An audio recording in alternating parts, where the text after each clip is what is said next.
नमस्कार दोस्तों, आप देख रहे हैं वर्ल्ड अफेयर्स और मेरा नाम है पीयूष।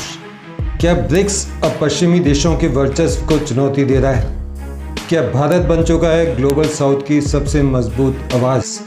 और ब्राज़ील में हुए ब्रिक्स 2025 शिखर सम्मेलन से भारत को क्या मिला? वीडियो को अंत तक ज़रूर देखें और चैनल को सब्सक्राइब करना बिल्कुल ना भूलें। अगर आपका इंटरेस्ट जियोपॉलिटिक्स, वर्ल्ड अफेयर्स और करंट अफेयर्स में तब तो आप ये काम ज़रूर कीजिए, चैनल को सब्सक्राइब कीजिए। ब्रिक्स का 17वां वार्षिक सम्मेलन इस बार ब्राज़ील की राजधानी ब्राज़ीलिया में आयोजित हुआ। थीम थी inclusive multilateralism for global south, यानी कि विकासशील देशों के लिए न्याय संगत वैश्विक व्यवस्था। इस बार मंच पर मौजूद थे 11 सदस्य देश, क्योंकि ब्रिक्स अब ब्रिक्स प्लस बन चुका है। पीएम नरेंद्र मोदी ने अपने भाषण में 3 मुख्य बिंदुओं पर जोर दिया। पहली, ग्लोबल साउथ की आवाज़। भारत ने कहा, विकासशील देशों की समस्याएं अब सिर्फ सुनने की नहीं बल्कि सुलझाने की जिम्मेदारी ब्रिक्स की है। सेकंड, आतंकवाद के खिलाफ सख्त नीति।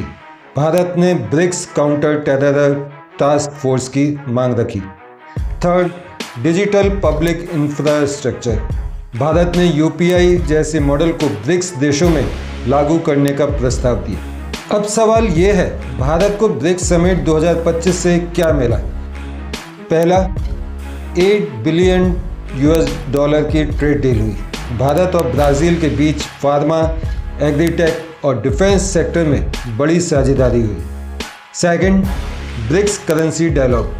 डॉलर मुक्त लेन देन की दिशा में भारत ने डिजिटल रुपए को पेश किया। मैं इसमें आपको एक बात ये क्लियर कर दूं कि रशिया और चाइना चाहते हैं कि ब्रिक्स की एक अलग करेंसी हो, जबकि भारत ने ये क्लियर कर दिया कि करेंसी अलग करने की ज़रूरत नहीं है। हमें अपने ही देश के आपस में जो अपनी करेंसी है, जैसे भारत और ब्राज़ील का अगर ट्रेड हो रहा है तो भारत अगर कुछ मंगा रहा है तो अपनी करेंसी में पेमेंट करे और वो कुछ मंगा रहे हैं तो वो अपनी करेंसी में पेमेंट करें, यानी कि अपनी अपनी करेंसी में एक दूसरे को पेमेंट किया जाए, ना कि अलग से कोई करेंसी बनाई जाए।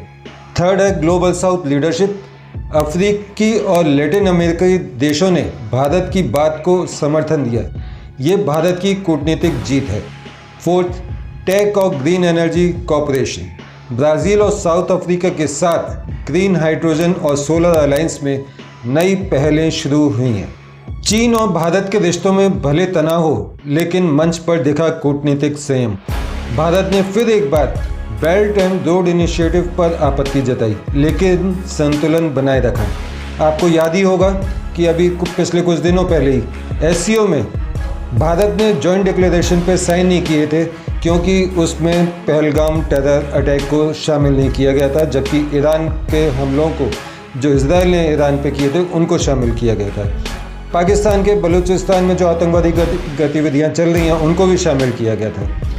इसलिए भारत ने उस पर साइन नहीं किया कि इसमें पहलगाम को भी इंक्लूड किया जाए।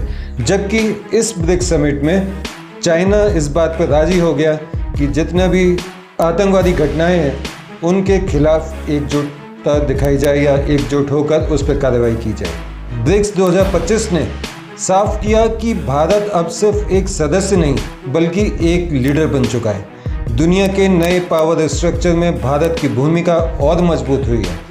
आप क्या मानते हैं कि भारत अब ग्लोबल साउथ का नेता बन चुका है? क्या ब्रिक्स G7 के बराबरी का मंच बन पाएगा? कमेंट में अपनी राय ज़रूर दीजिए। वीडियो को लाइक कीजिए, शेयर कीजिए और चैनल को सब्सक्राइब करना बिल्कुल ना भूलिए। मिलते हैं अगली वीडियो में किसी नई जानकारी के साथ। तब तक के लिए मुझे आज्ञा दीजिए। नमस्कार, जय हिंद।